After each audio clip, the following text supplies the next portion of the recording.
know what? Let's replay the Michael Penix clip first. Let's play I the know you clip. lean on your faith, but like, who do you lean on to like help you? Like, we haven't played quarterbacks. Would you lean on like a former quarterback or your coaches to kind of just help you kind of assess things and good and bad? You saying like as far as on the field Yeah, both. stuff? Like, that help you mentally and physically. Oh, no. Like mentally, I like my fiance. She's always there for me. So I know whenever I get home, it doesn't matter how I played. She's always gonna be there for me. She's gonna have a smile on her face and give me a hug and make me feel good no matter what. But as far as like physically the on the field stuff, it's not nobody that I'll talk to like as far as another quarterback or anything like that. I do have people reach out to me. I do have quarterback coaches though back at home that reach out to me as well. Tell me, hey, like you need to clean this up, clean that up, and everything will be good. So those guys help me as far as that too. So I can shout out them. Jeez. Ugh.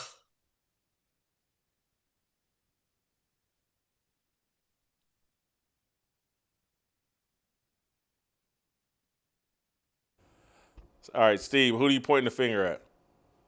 The whole Atlanta organization. I'm stunned by that answer because what I know about football, which isn't much, but I know a lot of quarterbacks come off the field. They're always on the headsets or on the phone. There's nobody. I've thought for a while that the second most important coach of any football team at a major level is that offensive coordinator because they're going to have a direct line to the quarterback. And if your job is directly tied into the success of the quarterback, you better have a guy, whether it's the coach or maybe a guy like a Chase Daniel or Charlie Batch, who they didn't look at themselves as competitors to the job. They understood I'm the number two guy. Now, maybe Kirk Cousins still feels in his own mind, I'm not here to help you. I'm here to win the job, right? So that dynamic doesn't exist. But Jason, if you go back to Troy Aikman early on in his career, he was kind of a rudderless ship, and Jimmy Johnson made a decision to get rid of Shula's son, which caused a rift between those two for years, and he hired a guy by the name of Norv Turner.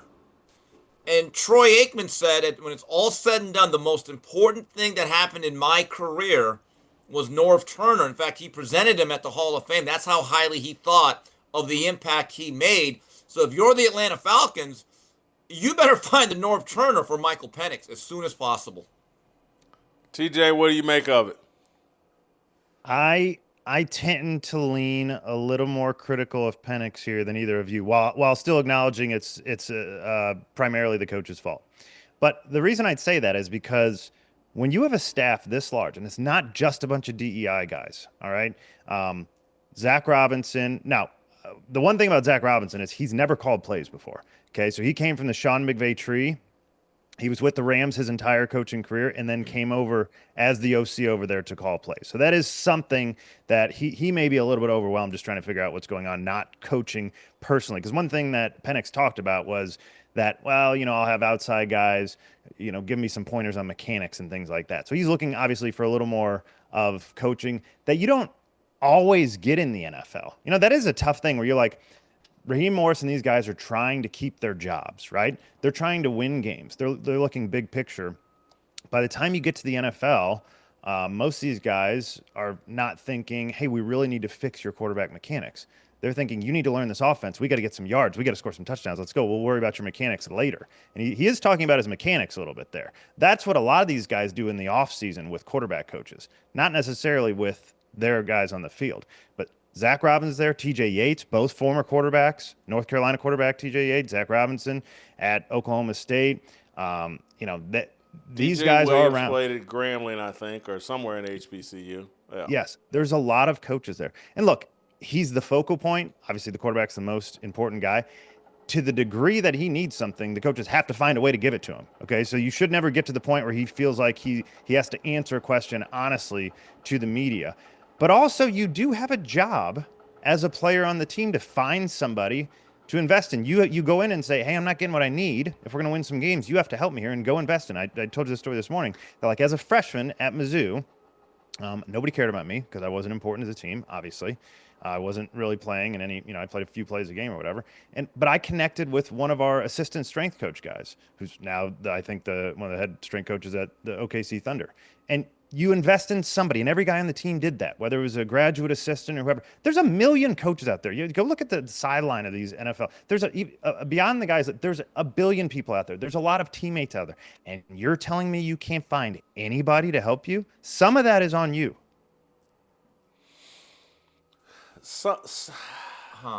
Jason, Yeah. you know what this reminds me of? Remember Any Given Sunday? Remember that great movie? I remember the movie. I don't know if it's great. With Steam and Willie Beeman. Remember when he took over? But the older white quarterback still thought, well, wait a minute. I should be getting my job back here. And there was that friction. When you don't have a backup that understands I'm there for you, because there have been guys that have made their living by being the mentor, by being basically a great backup and a quarterback coach, not in name officially, but in role. And every time they come off the field, they're like, hey, they're playing you this way, or this way, and do this, right? Don Strock was like that. He was a great backup quarterback. Steve DeBerg was like that. Steve Berline played that role well when he wasn't a starter. I think, and again, I'm not blaming Kirk Cousins because he came in with the belief that, hey, you signed me to a big contract, I'm going to be your number one. And then as soon as they signed him, they drafted a quarterback number one. He's thinking, oh, wait a minute. He immediately looked at Penix not as a guy that he's going to mentor. He looked at him as competition. Do you know who else did this, Jason, to some degree, and why this may be a big shot at Kirk Cousins? Kurt Warner got signed to the Giants, and then they drafted Eli Manning. And then immediately they came and put Eli in, and the first thing Kurt Warner said to the coaching staff is, don't you dare put me back in. That'll destroy this kid's career, and I'll do everything I can to make sure he succeeds. Yeah. Then he went to Arizona and went to another Super Bowl.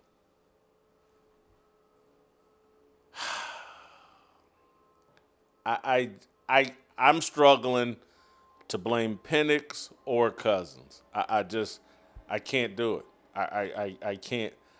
Kirk Cousins and maybe this is an Arthur Blank, and I can't think of who the general manager is, but I would blame Arthur Blank, the general manager, and the head coach.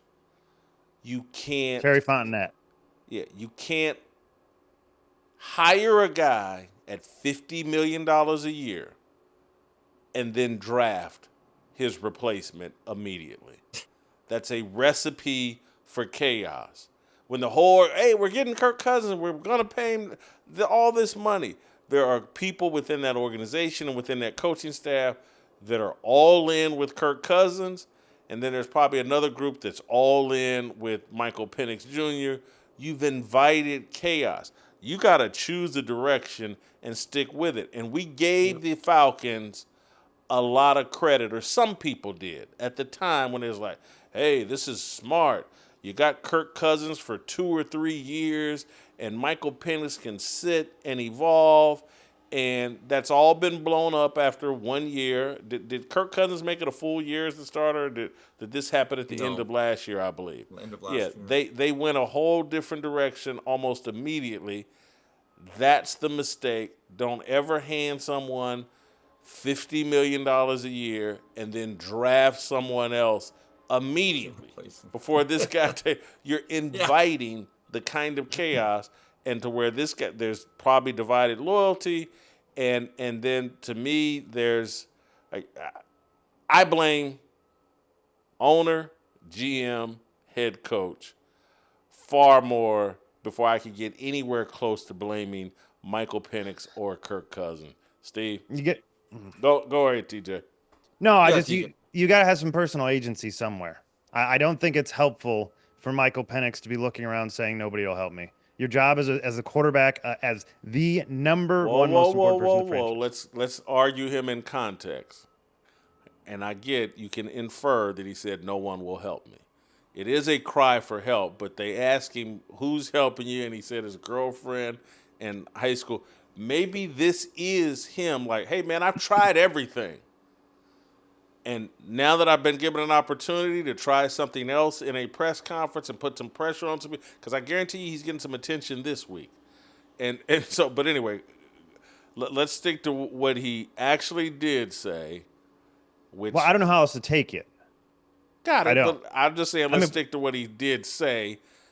And yes, the inference is clear, but can be taken that way. But he would argue, hey, that's not what I said. They asked me who I'm getting help from, and I told them. Okay, so let me rephrase. I'm not getting help from anybody here. That's another way to say it. And so, I've had to go out there. Like at some point, you have to take agency, right? And like you created a potential scenario. But why aren't you giving him any credit that maybe he's taking agency right now by pointing out, hey, I'm not getting the help that I want. I've complained privately. Now I'm complaining publicly. Because all you've done is destroy the season. It's the same thing A.J. Brown's doing. We'll talk about later. Once you go to the media, it's over. You're not going to get any help now. You're not going to nag somebody into helping you through the media. It's not going to happen.